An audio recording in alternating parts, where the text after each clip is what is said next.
I, 28F, have a husband named Leo, 30M. He is the kindest person I have ever known. My mother, on the other hand, has always been a source of chaos in my life. She loves control more than anything.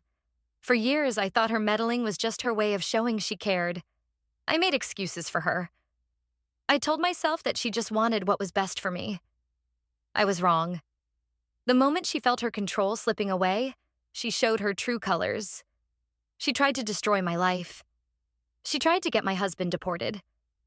It all started when we bought our first house. It was a small house, but it was ours. We had saved for years. Leo worked 2 jobs. I worked overtime whenever I could. The house was our dream. It was a symbol of our future together, a future free from landlords and noisy neighbors. A future that was just for us. My mother had recently sold her apartment. She had made a good profit. She told everyone she was downsizing. She said she wanted a simpler life. We were happy for her. We thought she would find a nice little condo somewhere and enjoy her retirement. We had no idea that her plan was to move in with us. She never asked. She just assumed. She started talking about which room would be hers. She talked about how she would decorate it. She even mentioned tearing down a wall to make her space bigger. Leo and I would look at each other, confused. At first, we thought she was joking. We would laugh it off, but she was not joking. Her hints became more direct. She started bringing boxes of her things to our new house before we had even moved in ourselves. One Saturday, we were at the new house, painting the living room. Leo was on a ladder, and I was cutting in the edges. My mother walked in without knocking. She was carrying a large box labeled Kitchen Fragile. She set it down in the middle of the floor. "This is where the new island should go," she announced. I looked at Leo. He looked at me. His face was patient, but I could see the tightness in his jaw. I put my paintbrush down. "Mom, what is this?" I asked. "It is my good china," she said. "I did not want the movers to break it, so I am bringing the important things over myself." I took a deep breath. "We have not talked about you bringing things here," I said gently.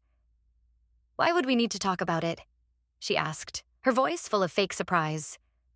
"I am moving in. This is my new home, too." Leo came down from the ladder.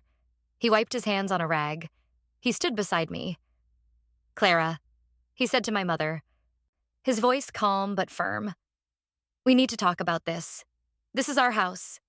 We did not agree to you moving in." My mother's face changed. The sweet, helpful expression vanished. It was replaced by a cold, hard glare. "What do you mean you did not agree?" she snapped, looking at Leo as if he were a bug. "This is my daughter's house. That means it is my house too.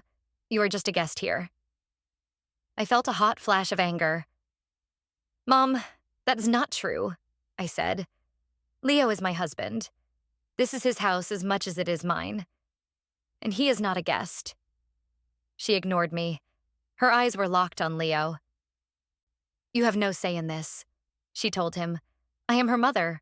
I will always come first." Leo did not raise his voice. He never did. "I am her husband," he said quietly. "And in this home, we make decisions together. We have decided that we need our own space. We are starting our life together. You cannot live with us." The silence that followed was heavy. My mother stared at him. Her eyes filled with a kind of hatred I had never seen before. She had always been a little cold to Leo, a little dismissive. But this was different. This was pure venom. She had been challenged. Her authority had been questioned by an outsider, and she could not stand it. "You will regret this," she whispered. Her voice was low and dangerous. "You have no idea what you have just done." Then she turned and walked out, leaving the box of china in the middle of our floor. We stood there for a long time, not speaking. The joy of painting our new home was gone. A cold dread had settled in its place. I knew my mother. I knew she did not make empty threats. I just did not realize how far she would go to prove her point. That was the day the war began. A war I did not want to fight, but one I knew I had to win. For Leo, for us, for our future. I did not know it then, but her threat was not just about making us feel bad. It was a promise. She was going to make Leo's life a living hell. She was going to try to take him away from me. A few days later, my mother called me. Her voice was sickly sweet, as if the fight had never happened. "Sweetheart, I was just thinking," she began. "I know things were a little tense the other day. I think I was just emotional about the move. Why do you not you and I go out for lunch? Just the two of us. We can talk." I was hesitant. Part of me wanted to believe she was sorry. The part of me that was still a little girl wanting her mother's approval hoped this was an olive branch.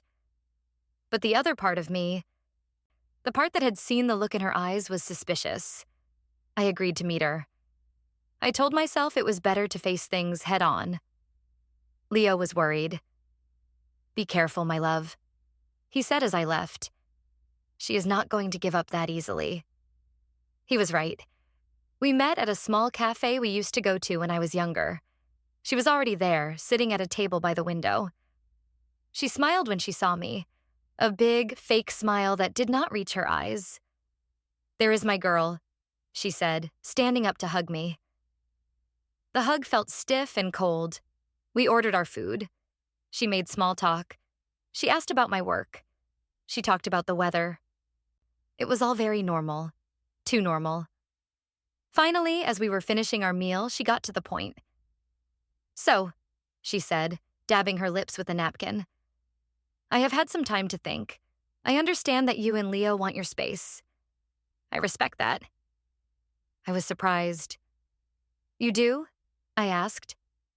"Of course," she said. "I just want you to be happy, but you have to understand my position. I have sold my place. I have nowhere to go. All I am asking for is a little time. Let me stay with you for just a few months. 6 months at the most. Just until I can find a new place of my own. It will be like I am not even there. I will help with cooking and cleaning. It will be fun." I looked at her. Her eyes were wide and pleading. She looked like a lost little old lady. It was a very convincing performance. But I remembered the coldness in her voice when she spoke to Leo. I remembered her threat. "Mom, I do not think that is a good idea," I said carefully. "Leo and I really need this time to ourselves. We are newlyweds. We are just starting out." Her smile faltered. "But where will I go?" she asked, her voice trembling slightly. "I will be homeless. Is that what you want? For your own mother to be out on the street?" The guilt was a familiar weapon. She had been using it on me my whole life. Usually it worked, but not this time. Something had shifted in me. Seeing her attack, Leo had hardened something inside me. "You are not going to be homeless," I said, my voice firmer than I intended. "You have the money from the sale of your apartment. You can rent a place. You could even buy a small condo. You have options." The mask fell completely. Her face twisted into a sneer. "So that is it then?" she hissed, her voice low so the other people in the cafe would not hear. "You are choosing him over me, your own mother." "It is not about choosing," I said. "It is about my marriage. It is about my life. I am an adult now, Mom. You have to let me live my own life." She laughed, a short, ugly sound. "Your life? You would not have a life if it was not for me. I gave you everything. And this is how you repay me? By letting this foreigner turn you against me?" The word foreigner hung in the air between us. She had said it with so much poison. It was not just a description. It was an insult. It was a way of saying he was less than us, that he did not belong. I stood up. "I am done," I said. "I am not going to sit here and listen to you insult my husband." I put some money on the table for my meal. "You are making a big mistake," she said, her voice shaking with rage. "You will see. You will come crawling back to me when he leaves you with nothing." I walked out of the cafe without looking back. My hands were shaking. I felt sick to my stomach. But I also felt a strange sense of clarity. The lines had been drawn. She had made her intentions clear. She was not just fighting for a room in our house. She was fighting to get Leo out of my life completely, and she was willing to play dirty. When I got home, Leo was waiting for me. He saw the look on my face and pulled me into a hug. I told him everything she had said. He listened patiently, his arms wrapped around me. "I am sorry, Anna," he said when I was finished. "I am sorry she is putting you through this." "It is not your fault," I said, my voice muffled against his chest. "She is the one who is being unreasonable. I cannot believe she called you a foreigner like that." He sighed. "I am used to it," he said sadly. "There will always be people who see me as different. I just never thought your mother would be one of them." We were quiet for a while. The reality of our situation was sinking in. My own mother was now our enemy. "What are we going to do?" I asked. "We are going to be strong," he said, pulling back to look at me.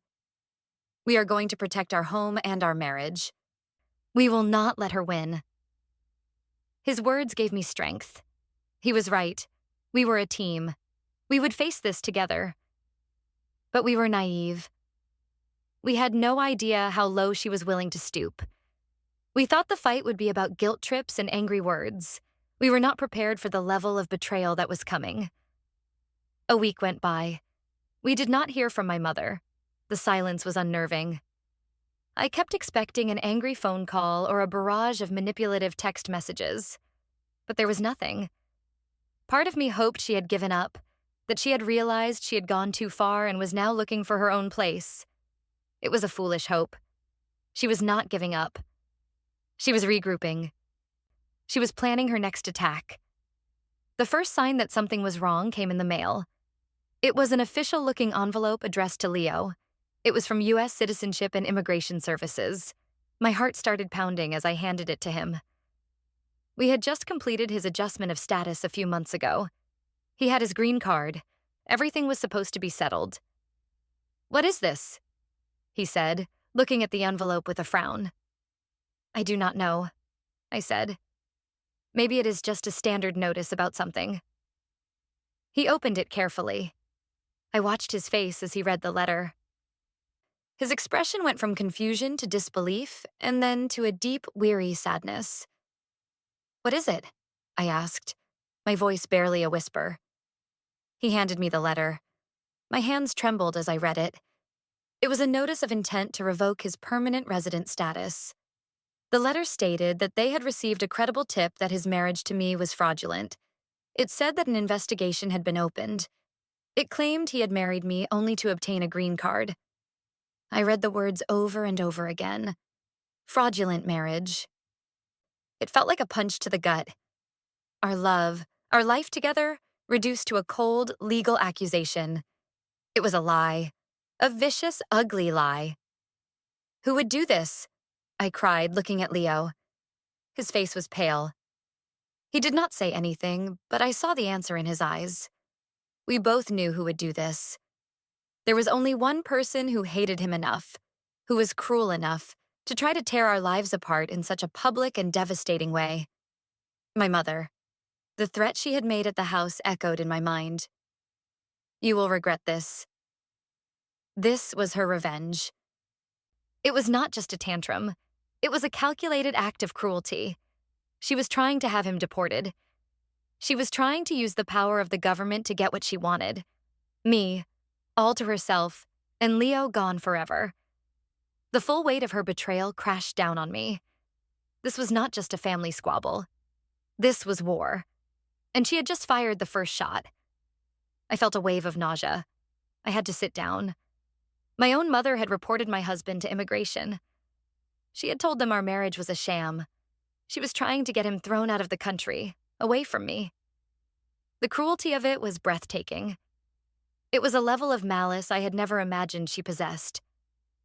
"We have to fight this," I said, my voice shaking. "Of course we will fight it," Leo said. He came and knelt in front of me, taking my hands in his. His hands were steady, even though I knew he must be terrified. They cannot prove something that is not true. Our marriage is real. We love each other. We will prove it to them.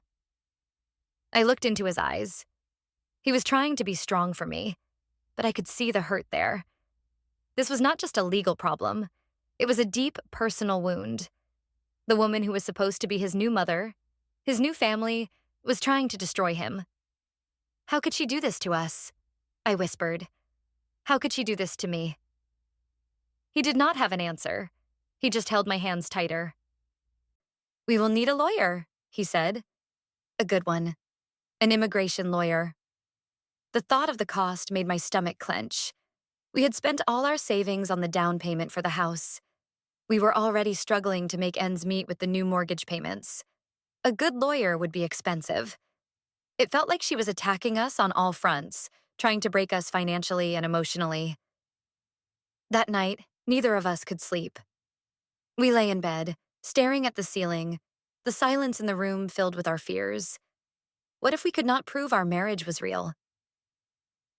The immigration system was a complicated and often unforgiving bureaucracy. A simple anonymous tip, even a false one, could trigger a long and painful process. They would scrutinize every aspect of our lives. They would look for any tiny inconsistency, any reason to doubt us. She knew this would scare us, I said into the darkness. She knew this was your biggest fear. Leo had been through so much to get here. He had left his family, his friends, his entire life behind to be with me. He had navigated the complex visa process with patience and honesty. To have it all threatened by a lie from my mother was a special kind of cruelty. She is trying to break us apart, he said, his voice heavy. She thinks if she puts enough pressure on us, I will give up and leave, or you will give up on me. Never, I said fiercely, turning to face him. I will never give up on you. We are in this together, no matter what. He pulled me close. I know, he said, and I will never give up on you. We held each other tightly, drawing strength from one another. We knew we were facing the biggest fight of our lives. We had to be smart. We had to be strategic. We could not let her win. The next day, I called my aunt, my mother's sister, Sharon. I had always been closer to my cousin, her daughter, but I thought maybe my aunt could talk some sense into my mother. I was wrong. It was a mistake. Anna, dear, how are you? She said, her voice dripping with false concern. I did not waste time with small talk. Aunt Sharon, did you know what Mom did? I asked, my voice tight with anger. There was a pause on the other end of the line. What do you mean, dear? She asked, though I could tell she knew exactly what I meant. She reported Leo to immigration, I said, the words tasting like poison in my mouth. She told them our marriage is a fraud. They are trying to revoke his green card. My aunt sighed dramatically. Oh dear, she said. Your mother is just very upset. You know how she is. She says things she does not mean when she is hurt. This is not just saying things, I shot back, my voice rising. This is an official report. This could get him deported. This could ruin our lives. Now, do not be so dramatic, she said in a soothing tone that made my blood boil. I am sure it is just a misunderstanding. Your mother loves you. She just wants what is best for you. She is worried about you, that is all. This man, Leo, you have not known him that long. She is just being protective. I could not believe what I was hearing. She was defending her. She was making excuses for an act of pure evil. Protective? I asked, my voice incredulous. She is trying to destroy my marriage. She is lying to the federal government. How is that protective? Well, maybe she has her reasons to be concerned, my aunt said, her tone shifting, becoming colder. You did rush into this marriage, you know, and he did convince you to buy that house. Maybe your mother sees something you do not see. I felt a cold fury wash over me. They were in this together. My aunt was her enabler, her cheerleader.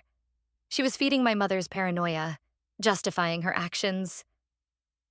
Leo did not convince me to do anything, I said, my voice dangerously quiet.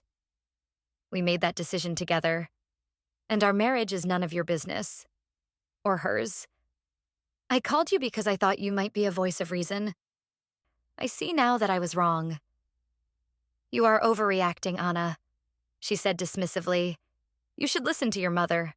She has your best interests at heart. No, I said, my voice firm. She has her own best interests at heart. And so do you. Do not call me again. I hung up the phone, my hand shaking. I had hoped for an ally, but instead I had found another enemy. It was clear now. My mother and her sister were a united front. They both saw Leo as the enemy, the one who had taken me away from them. And they would do anything to get rid of him. The feeling of isolation was overwhelming. It felt like it was just me and Leo against the world. But that conversation with my aunt did something else. It killed any remaining shred of doubt I had.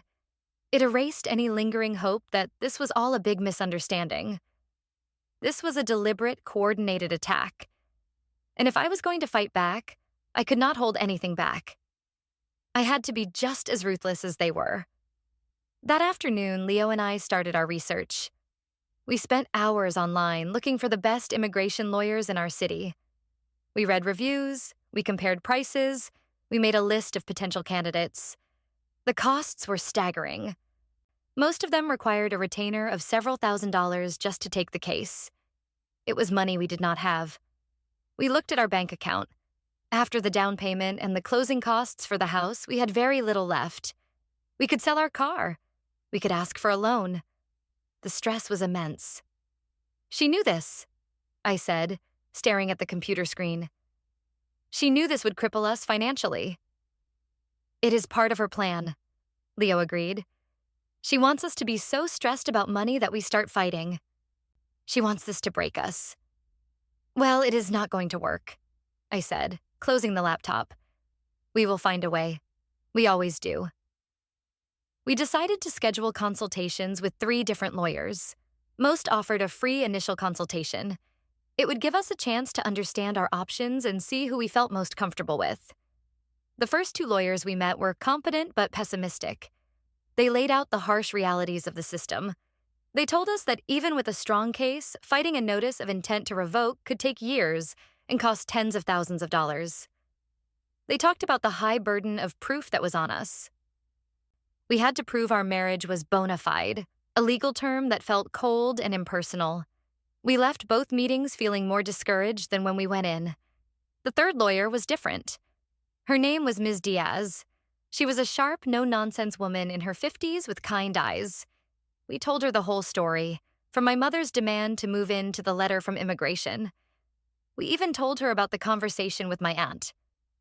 She listened patiently, taking notes, her expression unreadable. When we were done, she was silent for a moment. Your mother is playing a very dangerous game, she said finally. Filing a false report with a federal agency is a serious crime. Her words hung in the air. I had been so focused on the threat to Leo that I had not really considered the legal risk to my mother. Can she get in trouble for this? I asked. If we can prove she did it, and that she did it maliciously, yes, Ms. Diaz said. But proving it is the hard part. These tips are often made anonymously. USCIS will not tell you who made the report. They are obligated to investigate any credible claim. So, what do we do? Leo asked. First, we fight their claim, she said, her voice full of confidence. We drown them in evidence. We will build a file so thick it will give them a paper cut just looking at it. We will show them that your marriage is not just bona fide, it is rock solid. She started listing things we would need. Joint bank account statements. Joint lease agreements from our old apartment. The mortgage documents for our new house. Photos of us together, with friends, with family. Affidavits from people who know us as a couple.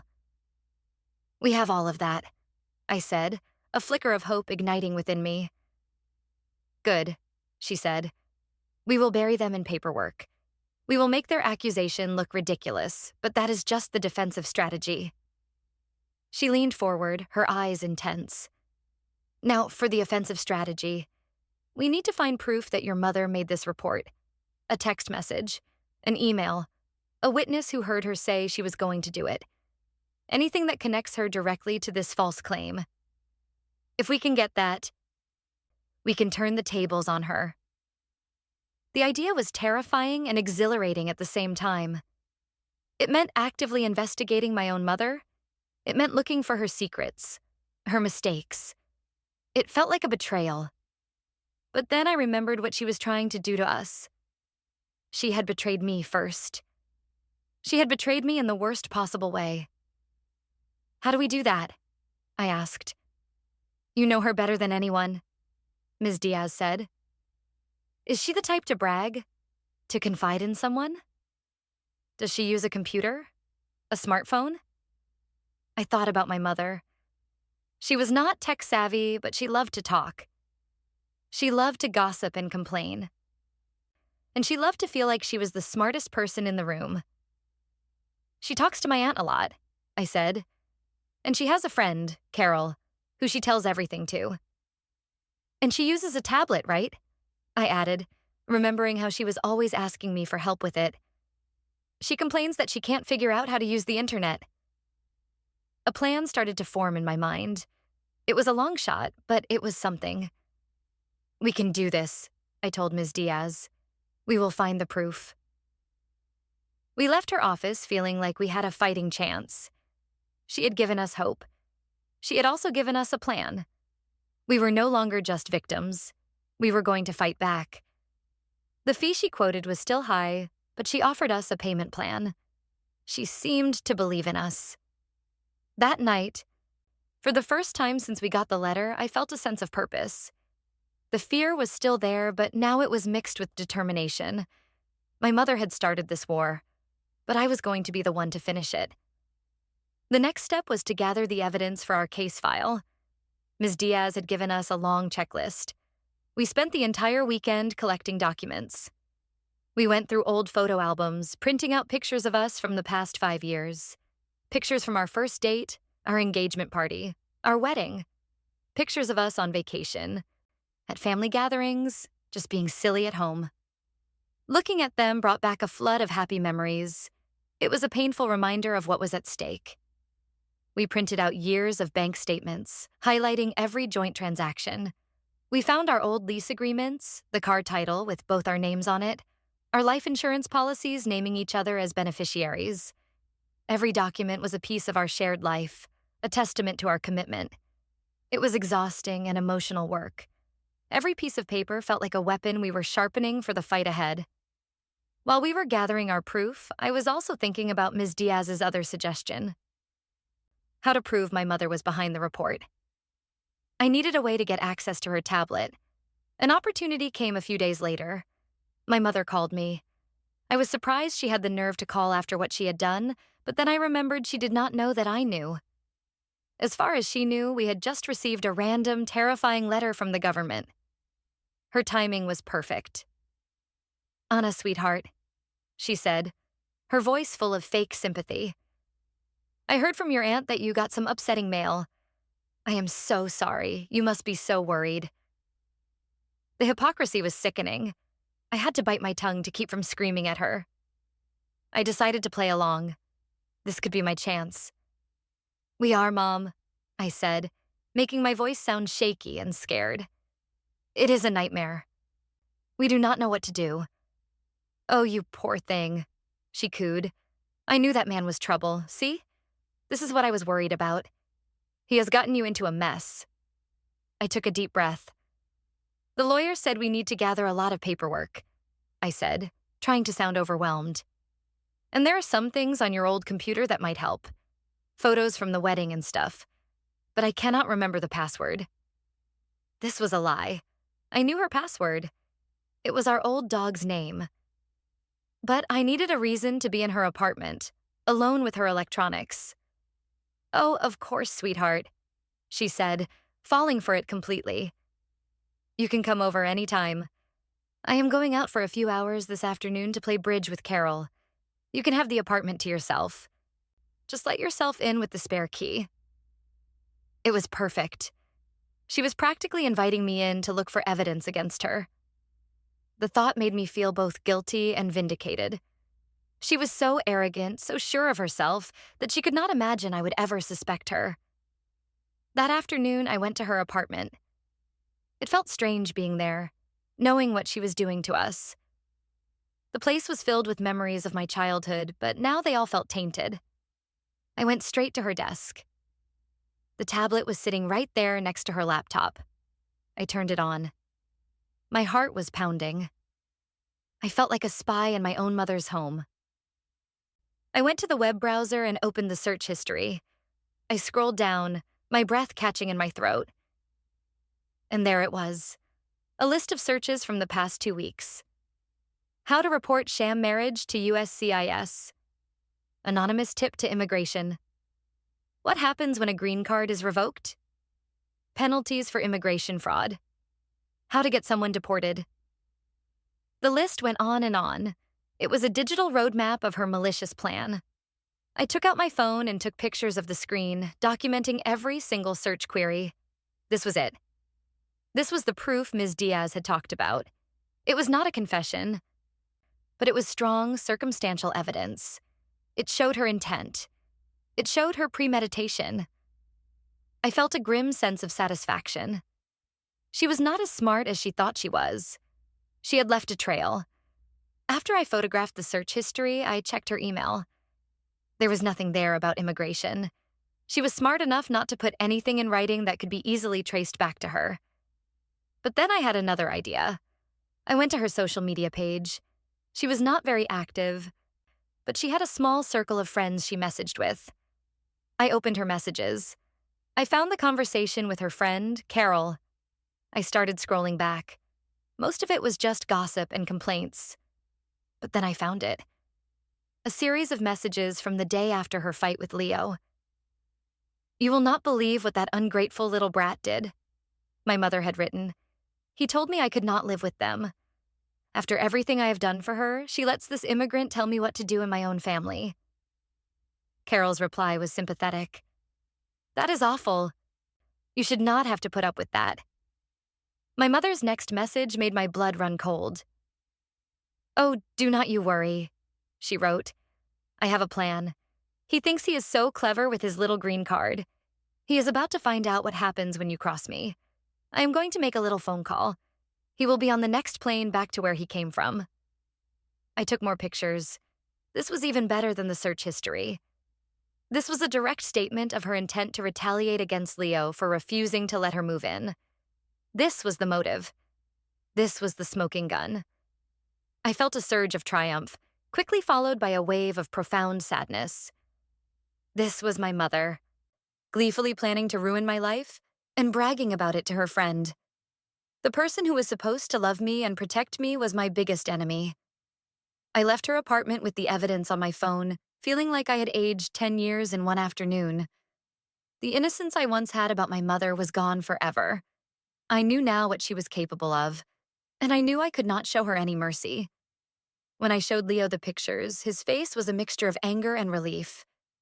"She is a monster," he said quietly, looking at the messages on my phone. "But this is good for us. This is the proof we needed." "I know," I said. "It feels awful, spying on her like that, but she left us no choice." "You did what you had to do to protect our family," he said, pulling me into a hug. "I am so proud of you." The next day, we had another meeting with Ms. Diaz. We showed her the pictures of the search history and the social media messages. She looked at them carefully, a slow smile spreading across her face. "Well, well, well," she said. "Looks like your mother is not just cruel, she is also careless. This is excellent. This is more than I had hoped for." "So, what happens now?" I asked. "Now we have leverage," she said. "We have 2 paths we can take. Path 1, we use this evidence as part of our response to USCIS. We show them that the tip against you was retaliatory and came from a compromised source. It will significantly strengthen your case." "What is path 2? Leo asked. Ms. Diaz leaned back in her chair. "Path 2 is more direct," she said. We use this to confront your mother. We use it to make her stop. We can make her sign a legally binding document retracting her statement and agreeing to never contact USCIS or any other government agency about you again. We can make her pay for your legal fees. We can make her life very, very uncomfortable. I looked at Leo. The idea of confronting her was terrifying. But the idea of letting her get away with this, of just defending ourselves and letting her walk away scot-free, was infuriating. She deserved to face the consequences of her actions. I want to confront her, I said, my voice stronger than I expected. I want her to know that we know what she did. I want to see her face when she realizes she is lost. Leo nodded in agreement. Me too, he said. She cannot get away with this. Ms. Diaz smiled. I was hoping you would say that, she said. Confrontation can be a powerful tool, but we have to do it right. We need to choose the time and place carefully. We need to control the situation. We need to have a clear goal in mind. We spent the next hour planning the confrontation. Ms. Diaz advised us not to do it alone. She said it would be better to have witnesses, people whose opinions my mother cared about. She is all about appearances, I said. She wants everyone to think she is the perfect mother. Exactly, Ms. Diaz said. So we use that. We stage the confrontation in a setting where her image is on the line. A family gathering, perhaps? An idea started to form in my mind. My cousin Chloe was having an engagement party in 2 weeks. The whole family would be there. My mother would be in her element, playing the role of the proud, doting matriarch. It was the perfect stage. It was the perfect place to unmask her. The 2 weeks leading up to the party were the longest of my life. We continued to work with Ms. Diaz to build our official response to USCIS, just in case the confrontation did not go as planned. We gathered affidavits from friends and colleagues, all of whom wrote glowing letters about our relationship. Every letter was a small comfort, a reminder that we were not alone, that people saw the truth of our love. During this time, my mother continued to call me, playing the part of the concerned mother. She would ask for updates, her voice dripping with fake sympathy. Any news, sweetheart? I have been so worried about you too. It took every ounce of self-control I had to play along, to pretend I was still her clueless, loving daughter. It is a slow process, Mom, I would say. We are just waiting. Every conversation felt like a betrayal. I was lying to her, just as she was lying to me. But my lies were for survival. Hers were for destruction. The day of the engagement party arrived. I felt a knot of anxiety in my stomach. Leo squeezed my hand as we drove to my aunt's house where the party was being held. Are you ready for this? He asked. No, I said honestly, but we have to do it. When we walked in, the party was in full swing. Music was playing, people were laughing and talking. My mother was holding court in the center of the living room, telling a story to a group of relatives who were all hanging on her every word. She was radiant. She loved being the center of attention. She saw us, and her face lit up with a brilliant, false smile. There they are, she exclaimed, opening her arms for a hug. I let her hug me, my body stiff. She turned to Leo and gave him a look that was a mixture of pity and contempt. Leo, she said, her voice loud enough for everyone to hear. I am so glad you could make it. We have all been so worried about you. He just nodded politely, his face a calm mask. We spent the first hour of the party mingling, trying to act normal. But I was constantly aware of my mother, watching her as she moved through the room, charming everyone. I saw my Aunt Sharon by her side, nodding and smiling, her loyal second in command. My cousin Chloe, the bride-to-be, came over to us.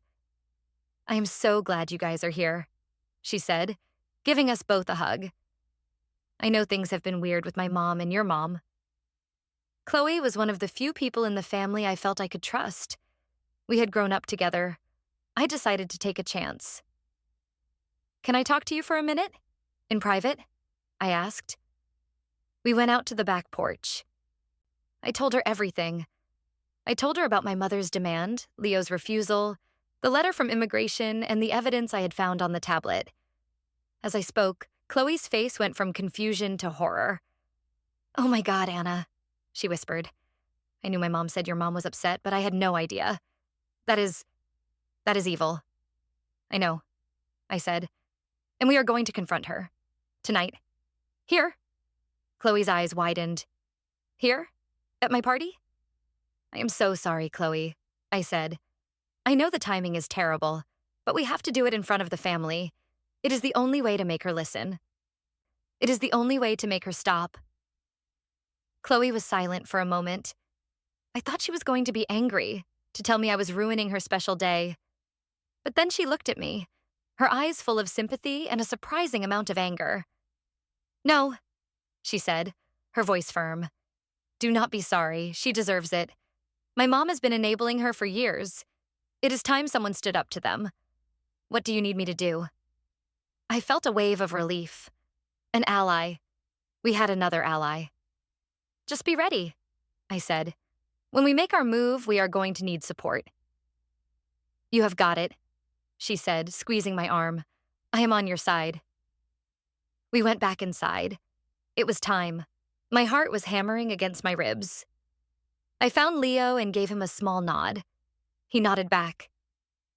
We waited for a moment when my mother was once again the center of attention, surrounded by my aunt and a few other close relatives. I walked over to the group, Leo right behind me. "Mom," I said, my voice clear and steady. "Can we talk to you for a second?" She turned to me, a little annoyed at the interruption. "Of course, sweetheart. What is it?" "It is about the letter we got," I said, making sure my voice was loud enough for the others to hear. "The one from immigration." A hush fell over the small group. My aunt shifted uncomfortably. My mother's smile tightened. "Oh, that," she said, waving a dismissive hand. "Let us not talk about that tonight. This is a party." "I think we need to talk about it," I said. "Because I think you know more about it than you are letting on." My mother's eyes narrowed. "What are you talking about, Anna? I have no idea what you are implying." "I am not implying anything," I said. "I am asking you directly. Did you report my husband to immigration?" The question hung in the air. Everyone was staring at us. My mother let out a small theatrical gasp. "How could you ask me that?" she said, her voice trembling with fake hurt. "Your own mother? Of course not. I would never do such a thing." "Are you sure?" I pressed. "Because it is a funny coincidence, is not it? That right after Leo told you that you could not live with us, we get a letter saying our marriage is a fraud." My Aunt Sharon stepped forward. "That is enough, Anna," she said sharply. "You are upsetting your mother. You should apologize." "I am not going to apologize for asking a question," I said, turning to look at my aunt. "And I think you know the answer, too." My mother started to cry. Big theatrical sobs. "I cannot believe this," she wailed, dabbing at her dry eyes with a napkin. "My own daughter, accusing me of something so horrible. After everything I have done for you." It was a masterful performance. I could see some of the relatives looking at me with disapproval. They were falling for it, but I was ready. "You want to know how I could accuse you?" I said, my voice cold and hard. "Because I saw your search history, Mom. How to report sham marriage. How to get someone deported. Does that sound familiar?" The color drained from my mother's face. Her crying stopped abruptly. She stared at me, her mouth opening and closing like a fish. I do not know what you are talking about," she stammered. "You went through my private things?" "And I saw your messages to Carol," I continued, my voice getting stronger. "The ones where you bragged about your plan. Where you said you were going to make a little phone call to get Leo sent back to where he came from." I pulled out my phone. "I have pictures, Mom. Of all of it." The silence was absolute. No one was breathing. My mother looked at the phone in my hand, and her expression changed from fake indignation to pure, cornered rage. The mask was gone. Everyone could see the monster underneath. "You little snake," she hissed, her voice low and venomous. "You went behind my back. You spied on me." "You left me no choice," I said. "You declared war on my family. You tried to destroy my husband's life. All because you could not get your way. All because you wanted to control me." Leo stepped forward. He had been silent until now, letting me lead. But now he spoke, his voice quiet but carrying immense weight. "All we asked for was our own home," he said, looking directly at my mother. "We never wanted to hurt you. We just wanted to live our lives. And you did this. You tried to have me deported. Do you have any idea what that feels like?" My mother just glared at him, her chest heaving. She was trapped. She was exposed. And she had nothing left to lose. "He deserved it," she shrieked, her voice cracking. "He took you away from me. He turned you against me. You were my daughter before you were his wife." The ugly truth was finally out in the open. It was never about concern for me. It was about possession. It was about her losing her property. The relatives around us looked shocked. They had never seen this side of her. They had only ever seen the charming, perfect mother. Now they were seeing the real person. My cousin Chloe stepped forward and stood next to me. "That is enough, Aunt Carol," she said to my mother, using her first name, a sign of ultimate disrespect in our family. "You have done enough damage. You owe them an apology." "I will not apologize," my mother screamed. "She is the one who should apologize for betraying her own family." I shook my head. "It is too late for apologies," I said. "Here is what is going to happen.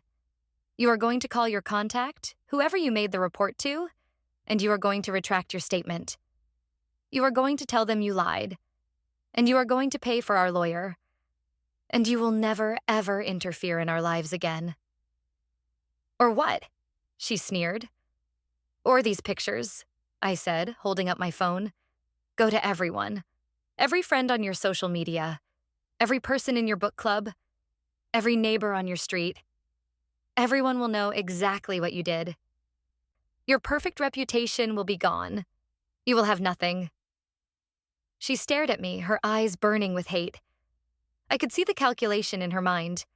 She was weighing her options, her pride against her reputation.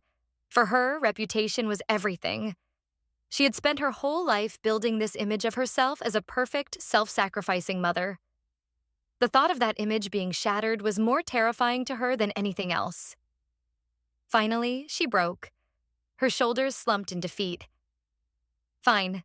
She spat out the word like it was poison. "Fine, I will do it." My Aunt Sharon rushed to her side. "Carol, you do not have to," she said. "This is blackmail." "Shut up, Sharon," my mother snapped, pushing her sister's hand away. She was a defeated general, and she had no more use for her loyal soldier. The party was ruined. People were whispering, looking at my mother with a mixture of pity and disgust. Chloe's fiancé came over and put his arm around her. The happy, celebratory atmosphere was gone, replaced by a thick, ugly tension. But in the middle of it all, I felt a sense of calm. We had done it. We had won. We had exposed her. We had taken back our power. Leo took my hand. "Let us go home," he said softly. We walked out of the party, leaving the wreckage of my mother's life behind us. We did not look back. The days that followed were strange. My mother did what we told her to do. She signed a sworn affidavit, drafted by Ms. Diaz, stating that she had filed a false report against Leo out of personal anger and that all her claims were fabricated. She wrote a check for the full amount of Ms. Diaz's retainer fee. The check arrived in the mail without a note, just shoved into a plain white envelope. Ms. Diaz submitted the affidavit to USCIS along with the rest of our evidence. A few weeks later, we received a new letter. The investigation was closed. The notice of intent to revoke was withdrawn. Leo's status was secure. The relief was so immense it felt like a physical weight had been lifted off my shoulders. I cried for a whole evening, not out of sadness, but out of sheer, unadulterated relief. The nightmare was over. We were safe. The fallout in the family was significant. My Aunt Sharon, of course, took my mother's side. She called me and screamed at me for humiliating my mother, for airing our private family business in public. She accused me of being a cruel and ungrateful daughter. I listened to her rant for a few minutes, and then I calmly said, "My mother tried to get my husband deported. There is nothing you can say that will ever make that okay. We are done, Aunt Sharon." And I hung up. I blocked her number and my mother's number. I went no contact. It was a painful decision, but a necessary one. They were poison, and I had to cut them out of my life to protect my own well-being and my marriage. My cousin Chloe, on the other hand, became my staunchest ally.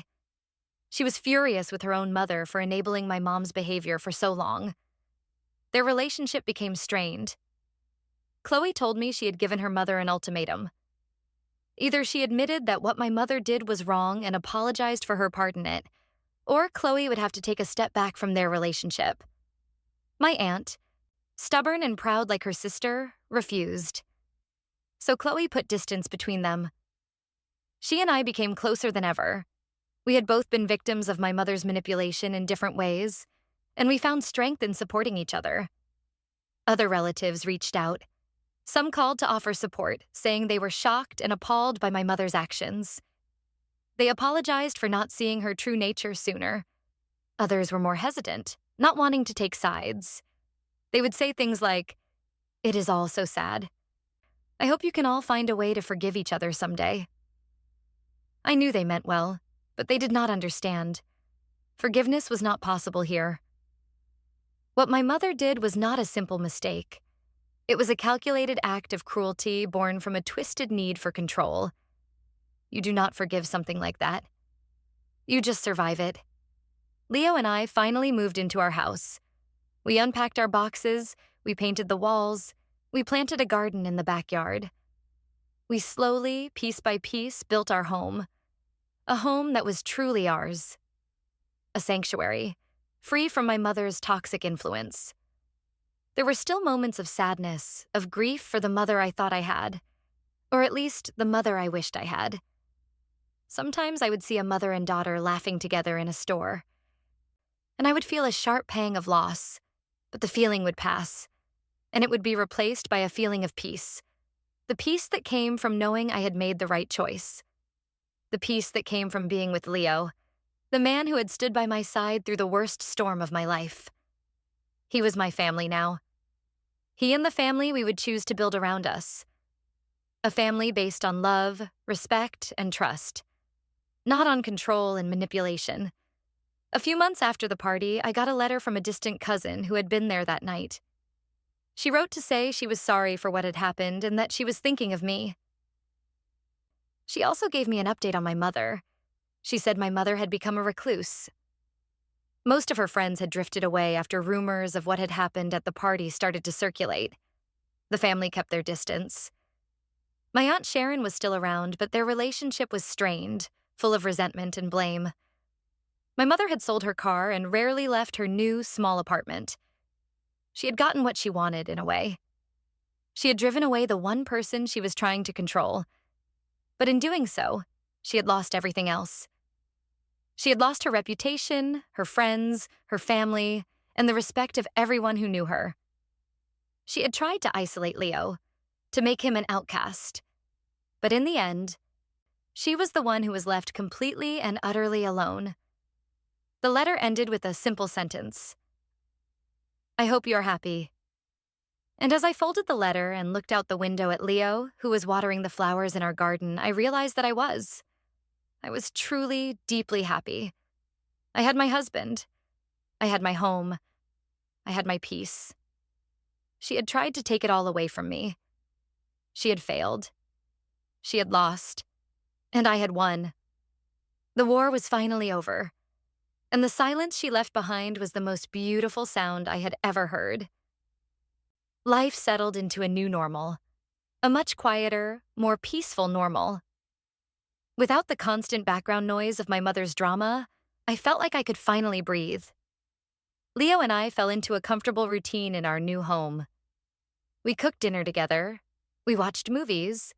We worked on the house on weekends. Simple things that felt like profound luxuries after the chaos we had been through. We were healing, both individually and as a couple. The legal battle had taken a toll on us, but it had also forged our bond into something unbreakable. We had faced the worst, and we had come out stronger on the other side. One evening, about a year after the confrontation, Leo and I were sitting on our back porch, watching the sunset. "Do you ever think about her?" he asked quietly. I knew who he meant. I did not have to ask. "Sometimes," I admitted. "Not as much as I used to. It is more like a scar now. It does not hurt anymore, but I know it is there." He nodded, taking my hand. "I feel sorry for her sometimes," he said, and I was surprised to hear it. "She must be so lonely." "She did it to herself, Leo," I said, my voice gentle. "She chose control over love, and she ended up with neither." He was right, though. There was a profound sadness to her story. A woman so consumed by her own ego and her need for power that she had destroyed every meaningful relationship in her life. It was a self-inflicted wound.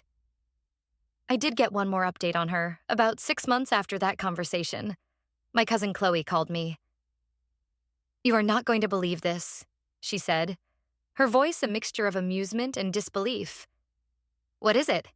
I asked. "Your mother," she said. "She joined a new church, and she is telling everyone there that her daughter and son-in-law died in a tragic car accident." I was speechless for a moment. Then I started to laugh. It was a hollow, empty laugh, but it was a laugh nonetheless. "Of course she did," I said. "Of course." It was the ultimate act of a narcissist. If she could not control the narrative in reality, she would just invent a new one. A tragic story where she was the victim, the grieving mother, deserving of sympathy and attention. It was so pathetic, so perfectly in character that I could not even be angry. "She is literally rewriting history," Chloe said. "It is insane." "It is what she does best," I replied. "Let her have her fantasy world. It is the only thing she has left." That phone call was a strange kind of closure. It was the final confirmation that the mother I knew was truly gone, replaced by a fictional character in a story of her own making. She was no longer a part of my reality, and I was no longer a part of hers. And that was for the best. Years passed. Leo and I thrived. His career took off. We traveled. We adopted a rescue dog. Our little house filled with love and laughter. We built a strong network of friends who became our chosen family. We hosted holidays and birthdays, creating new traditions that were all our own. We had a baby, a beautiful little girl with Leo's kind eyes. Holding her in my arms for the first time, I felt a wave of fierce, protective love that was so pure and so powerful, it took my breath away. And in that moment, I finally understood. I understood what a mother's love is supposed to be. It is not about control. It is not about possession. It is about wanting, more than anything in the world, for your child to be happy, safe, and loved. It is about celebrating their independence, not crushing it. It is about letting them go and trusting that you have given them the wings to fly. My mother had never understood that. She had only known how to clip wings, but she had failed. I had flown away anyway, and I had built a new nest, a better nest far away from her. I would look at my daughter and I would make a silent promise to her. I would be the mother my own mother never was. I would give her love without strings. I would give her support without conditions. I would give her the freedom to be whoever she wanted to be. And I would never, ever let anyone make her feel like she was not enough, just as she was. The cycle of toxicity would end with me. My family's future would be one of peace, not war. And that was the greatest victory of all.